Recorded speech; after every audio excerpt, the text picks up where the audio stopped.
Welcome to the BlueCollarBaddies podcast. This is episode number 17. This episode is sponsored by Blue Collar Grind. They recently released a new blend to highlight and celebrate women in the trades.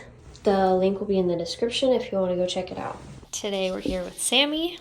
And what's your trade? Tower crane operator. Awesome. How'd you get in? I was in dirt work Okay. and came onto a job site, and there was a crane on that job site. I eventually worked my way up with some help from other people and other companies, a lot of other companies, and got up that way, one step at a time. That's awesome. How long have you been operating? I'm on 9 or maybe more years. Oh, wow. Dang. So what did you do before that? I was renting other equipment, or... Oh, I guess you kind of already told me that. Yeah. Sorry. Or like, I think I started as a laborer and then running some equipment and then foreman. Yeah. And kind of went from there, kind of jumped around to whatever I needed to be. That's awesome. So when you were a kid, what did you think you wanted to do? Oh, I think I wanted, I was like a veterinarian. And, this is Nashville, so I did come here to sing in a band. I'm Nice. not doing as much of that anymore. I'm trying to get back into it with all the hours I've been working, but Right. I wasn't really sure until I saw that opportunity. Right. Tower crane. That's cool. Yeah. So you're like way up there in the air. Does that freak you out, or did it take some like getting used to being up there? Yeah. So the last crane I got on, or the last job I finished, was 378 feet. Dang.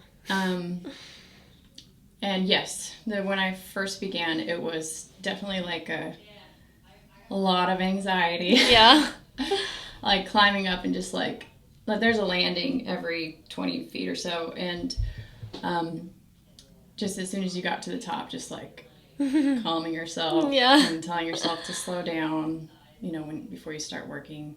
Right. It was a solid 2 or 3 months of major anxiety and deep rest, but it's like that for anybody. Luckily, with tower cranes, you are away from everybody. They can't see you, so as long as you sound calm, right, you can get away with it, and then eventually you get good at it. And eventually, it's crazy how your body and your mind adjust, because I can bend over the edge of the counter jib. The counter jib is the back of the crane, back of the tower crane, back here with the weights.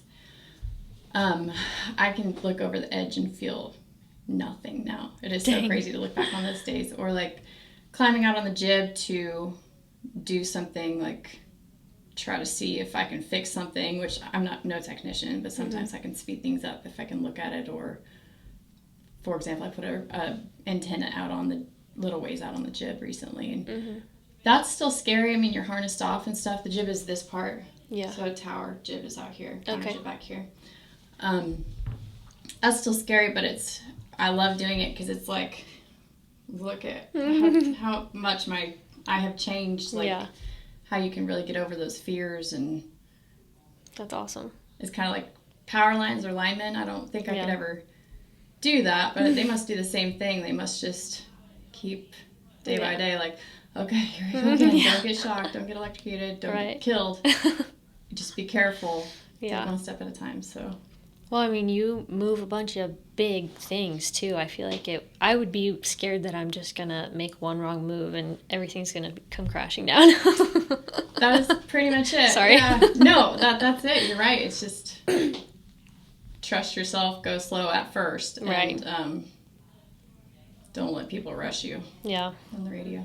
So do you get a lot of like pushy people trying to all day long? Yeah. So I get a lot of people pushing me, and they can't even speak my language. So that's really frustrating. So sometimes when something is critical, you need to slow down, and if they don't understand that or understand what you need, that can be bad. That it can be disastrous.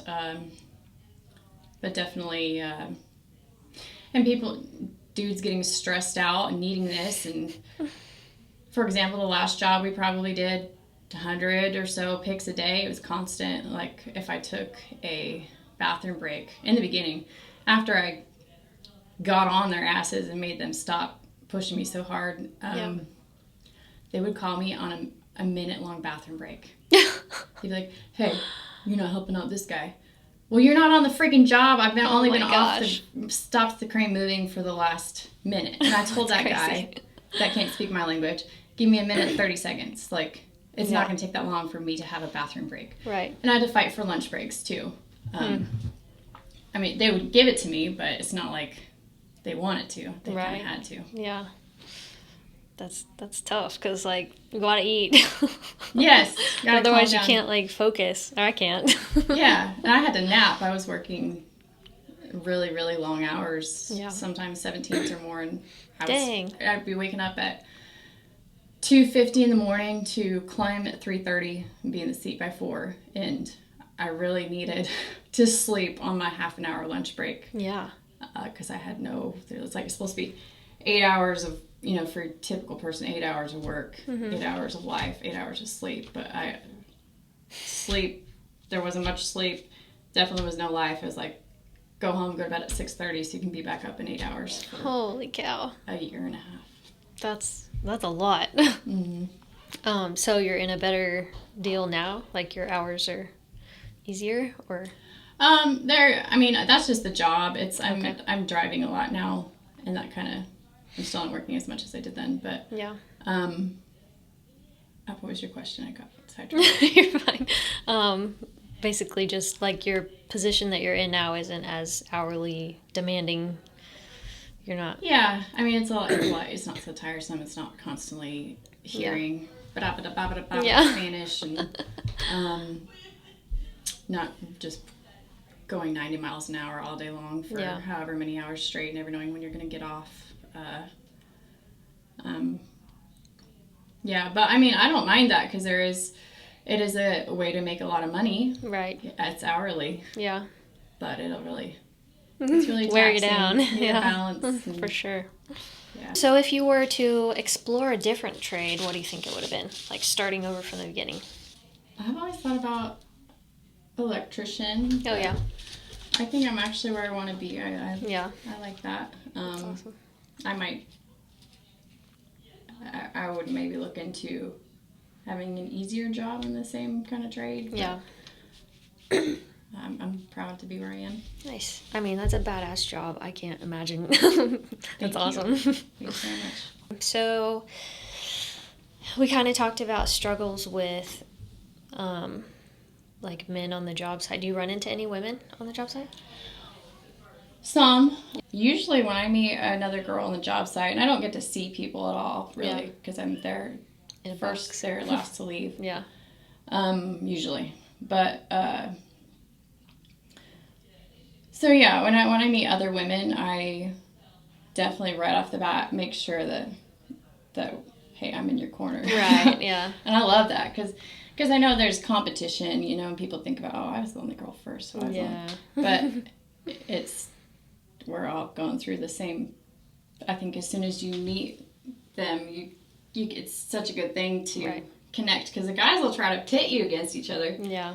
And I'm not into that at all. If I see another girl, I want to be friends right off the bat and make it known that, like I said, I'm in your corner. But I have had troubles with wives of the guys I work with. Usually it's dudes that are no good anyways, so their wives are already jealous. Yeah, and I'm going to let this be known. The company I work for, I do not have any troubles with them. When I'm talking about problems on the job, I'm talking about contractors. Oh, yeah. All those, hundreds of guys there. I really like the company that I work for. But, okay, so for example, wives. I had a guy who was trying to get my timesheet signed, and he was on speakerphone with his wife, and I heard his wife kind of mouth off about something, because I walked up and said, hey, can you sign me? And she heard my voice, and she knew I was there, and there's 50 people there. What does it matter? Yeah. God. I try to not make them worry, if I can meet them, make sure I go to them and not automatically just try to make an effort to make sure they're overly comfortable, so that you don't have problems with that. On the spot. Yeah. I did have one wife call me when I was working on a 2 or 3 crane job, and the other crane operator wasn't answering his phone. I think he was busy or something, and so she calls me. She's like, "Can you get him? He's missing a virtual parent-teacher conference. Blah blah. Can you radio him?" I'm like, "Oh yeah." Oh my gosh. I love that. I love funny. it when they're not. They know you'll get shit done. Yeah, and don't automatically assume I'm out there flirting with them or whatever, because that sucks. Because I'm more like one of them to think like, I got I'm watching him too. Right. Don't you worry. Yeah. Not that they're all like that, but yeah. So what about problems from men on the job site? Are we going through actual stories? Yeah, you can tell stories. Okay, I got a whole list. Like I said, I was with a lot of Hispanic guys that don't understand me. I don't understand them. And I was the only English-speaking person on the radio. And I kind of, you really rely on communication when you're up in a cab. You can't meet with people face-to-face. Right. So when the bosses that do speak my language, when they wouldn't handle these people on the job site that I was working with, I'd be forced to bypass them and handle them myself. And when that didn't get me anywhere, because this group of Hispanic guys are just like all in it together and you don't even know what they're saying or doing, but they're making your life hard. Yeah.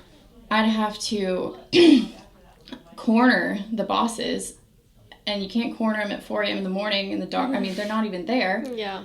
Or at the end of the day, they'd already be gone, but have to corner them and make them listen to me, because they won't answer you on the phone, or like, and if you call them during the day to try to get help, they're either busy or they don't want to hear it. They want you to handle it. But how do you handle it if you're not the boss of these people giving, I handle the crane. I shouldn't have to make 50 men act right. Yeah, for or sure. Or be safe. Yeah. But I'm the one with my hands on the controls. I'm the only one that can stop something bad from happening if I know it's about to happen. So if I don't have like a go-between, or someone to back me up, then I'm really in a bad position. For sure. But for example, I had to corner a guy and be like, "Hey, really need your freaking help out there." Yeah. And he just kind of, But that's what it took, like, cornering him. Golly. I'm like, answer your freaking phone. If something is going to happen on this job site, if somebody's going to get injured, you need to be there for me, because I don't know I can't see what's going on down there. Like, lots of times they're lying to me and hiding things from me. Like, I need you. Finally, things started to get better after that, and I really appreciated that. But Nice. That's good. Other situations like lightning, that's always an issue. So I don't know if you're familiar with cranes, but you can't operate cranes in lightning storms. The rule is you have to wait till the lightning is out of a 10-mile radius for at least half an hour. And so you have to stop the crane, stop production, and they get really mad. They're like, "We need 2x4s over here. We got concrete coming at this time. We got this. We really can't wait on." It's a lightning rod, so if cranes strike, or if the lightning strikes the crane and you're hooked up to something and a rigger is there doing something, he's going to get electrocuted. That's and I've been struck twice, and each time I was being pushed by guys who then were like, "Oh, it really is a lightning rod." Yeah, it's kind of your job to freaking know that. And the news caught it. I'm like, what if something had actually happened? Yeah. You guys would have been all over the freaking news. Me too. That's wild. But I've had just about every single job somebody think I'm sleeping with a boss. Whatever boss it is. Yeah. It's been posted online before. What? Oh, yeah. Oh, my gosh. And I don't say anything about it unless it actually involves a boss, and I can go to the boss and get the boss mad about it, because then shit's going to get done. I mean, that's just so drama. That's ridiculous. And then if you say something, then you're the drama. Right. And that's pretty much what you have to do, is say something and then let it go, and that sucks because you never know if it gets resolved. Like, you got to get that guy pissed off that's involved in the rumors so that he'll kind of take care of it. Yeah. But then that follows you to all sorts of other job sites, and right. subcontractors take you to other job sites. I remember approaching several people being like, hey, your boys are saying this. Mm-hmm.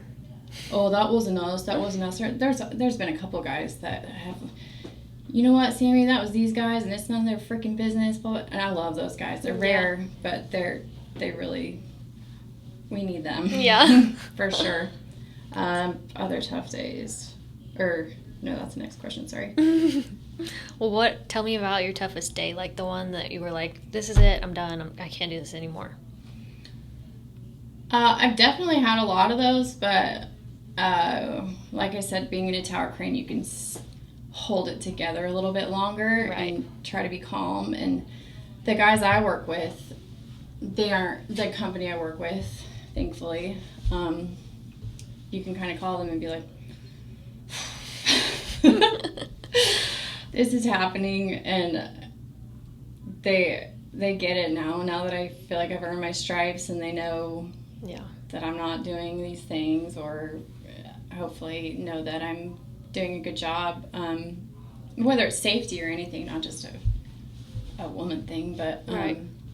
Working so hard for a contractor and them never even bothering to give you the time of day or talk to you. And as part of that is I don't get to talk to anybody. I don't, because I'm just isolated all day. Like, I see people at the gas station, I'm like,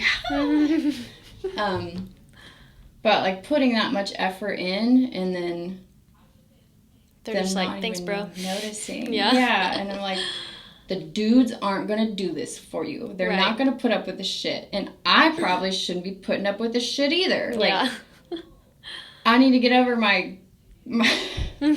girl complex of wanting to compete so hard, because you're just taking advantage of that. Right.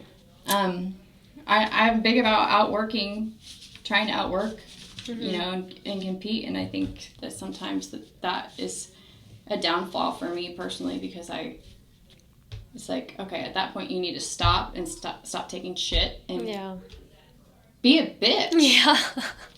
And it's just being firm. Right. Bitch is a bad word, but it's really just being firm. Yeah. Don't be afraid to be a bitch, and that you get a lot of shit done when you are more assertive. Cross that. Yeah. You're like, no, this is okay. I've had enough. Yeah. It's okay to say this. Makes sense. I mean, and like you said, you just kind of want to keep working harder, and sometimes it's like worse for you, so. Yeah. Is there anything you feel like you're missing out on by being stuck up there in that crane? Yes. I mean, I do miss talking to other girls. Right. That sounds so funny now. Just, I miss having a life, and I miss having time to go be with people. And that's more just the hours. That's any tower crane operator. But since I work a lot and don't get out much, I don't meet people, and I'm starting to worry with my age about starting a family. I'm like, if I don't start now, like, I'm not gonna date anybody I work with. So if I want to start a family, like, I gotta get some more time out of this crane. And I'm like, how am I even gonna have a family if I'm working this many hours? Yeah. Something else I'm missing out on is I'm always in the mode, like the don't mess with me, guard up mode. Right, yeah. So I think that I really isolate myself mentally too. I don't really open up to people. Makes sense. I mean, being like tough girl on the job site, and then sometimes you forget to like take that off when you leave. Yes. Yes, for sure. Are there any embarrassing job site stories you want to share? I have some of those. I'm not going to go really deep on that because I could go pretty deep. Yeah. Are we sure we want to? Okay, so the thing that people ask you as a tower crane operator first, right off the bat, is how do you go to the bathroom? Yeah. And so we pee in a bottle. Mm-hmm. Yes, you got to pack that down on your back every day. Do not throw it off the crane.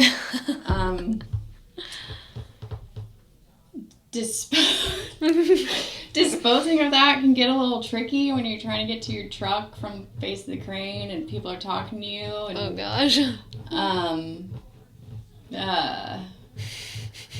Yeah. I mean, I have to pack a curtain up there because when the job gets tall and catches up to the cab, they can all see. Yeah. And you have like this much room to squat.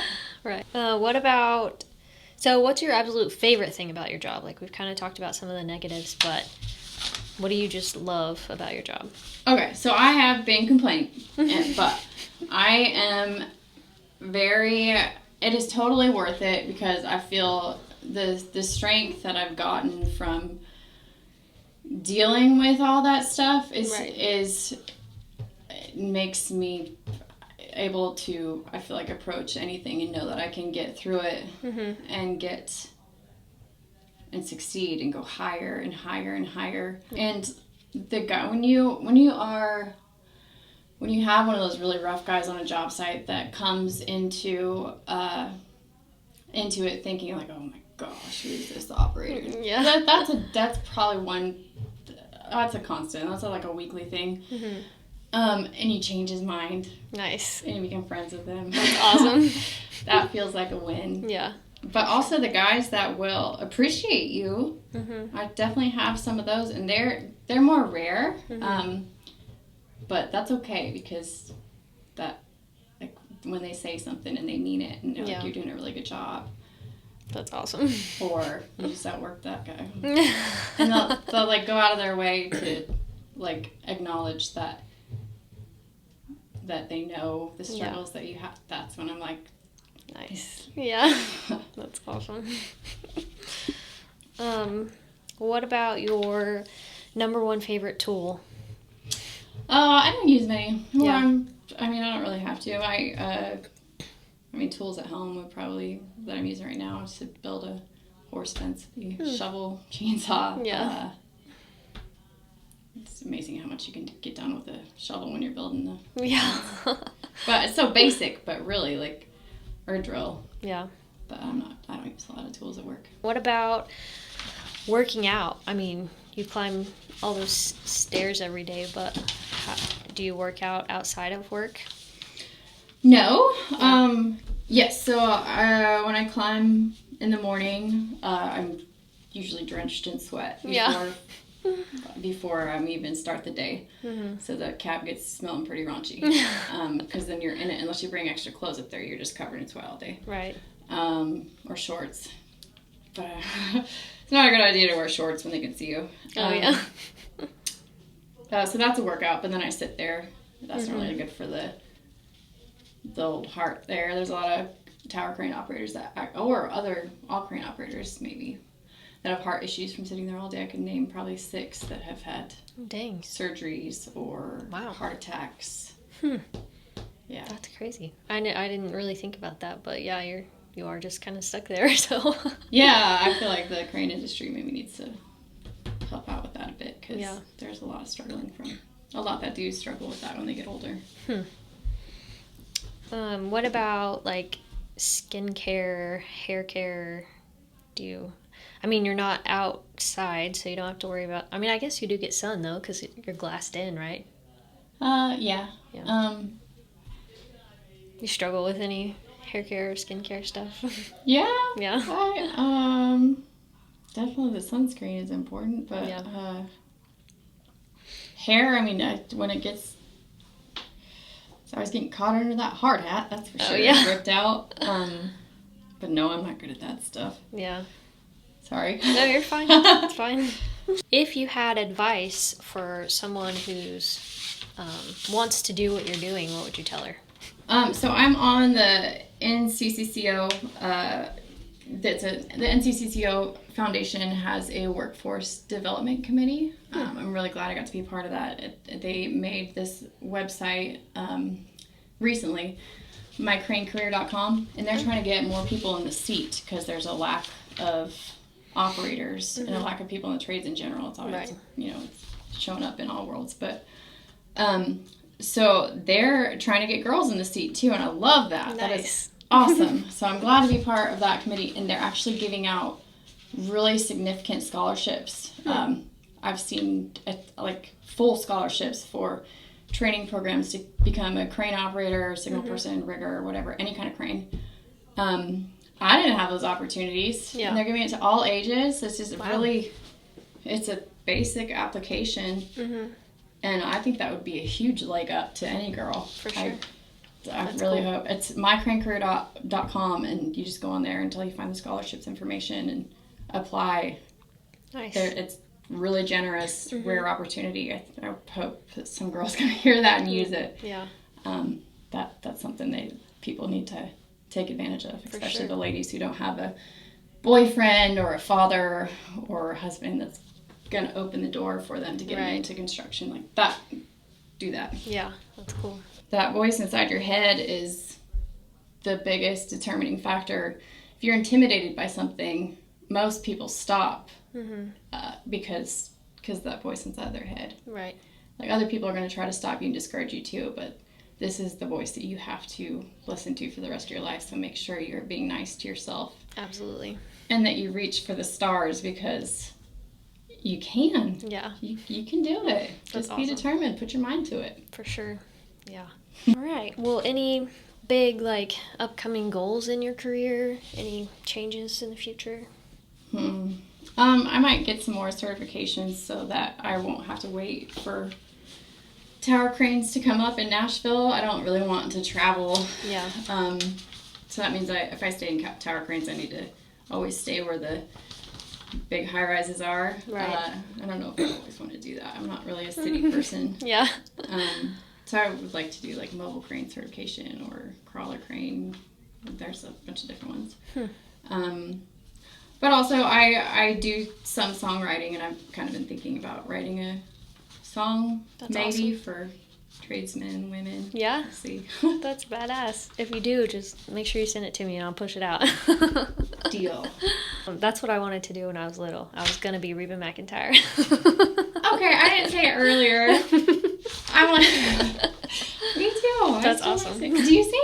I mean, I'm not that great at it, but I grew up playing the piano. Oh, And me then too. that's cool. I play like a little bit of guitar, but I just love music. Yeah. Wow. We need to be friends. Yeah. That's awesome. That's how we all get here in Nashville, right? Is that why you're here? No, I just came for the podcast. I live in Oklahoma. Oh, okay. I forgot. Yeah. You traveled. Wow. Any brands of work boots, jeans, anything you found that works well? Because I feel like ladies don't get that many options when it comes to work clothes. Yeah, so Wrangler and Carhartt, definitely. Okay. Anything from Boot Barn. Yeah. I recently tried some jeans, or not jeans, pants, Born Primitive, and Oh, yeah. WERK. I struggle with finding them long enough, and I don't really want to wear skinny jeans because my legs are really skinny and Right. really small, but finding boot cut ones to go over work boots. Yeah. You see that? Definitely Boot Barn, or just online if you can find Right. I mean, it's a lot easier to find that stuff online because you can return it, but also putting in the actual, okay, I need long, Yeah. I need this size, this length, and, or I already said that, but and boots, if you oil them, they last a lot longer, like monthly. Yeah. And that's probably your biggest expense if you're buying a new pair of boots every 6 months. Yeah. If you're, boots on the ground a lot. But What do you use, mink oil? Yeah. That's what it is. Nice. Yeah. That's cool. These are probably, see, these look pretty Yeah. new. Mm-hmm. I've been wearing them for probably every day for the last 2 years. Oh, dang. Yeah. Nice. Just stay on top of it every month. Yeah, that's cool. What about PPE? Do you have trouble, like, finding things that fit? Yeah. I think my my vest is pretty baggy. Yeah. Hard hat. Though you can't tie your hair back. And, Yeah. I mean, you can, but it's just a lot. Mm-hmm. Gloves, definitely a hard time with the gloves. Oh, yeah. And especially when you gotta wear gloves and climb the crane. Right now I'm climbing a crane that the gloves are so big and bulky that it's like worse to climb with them than just have your hands. Yeah. Not that, and I don't really have girl hands, I have bigger hands, but yeah. All right. Well, any Any businesses that you want to shout out, or do you post on social media about what you do? Yeah, some. So mycranecareer.com that's with the NCCCO Foundation Workforce Committee.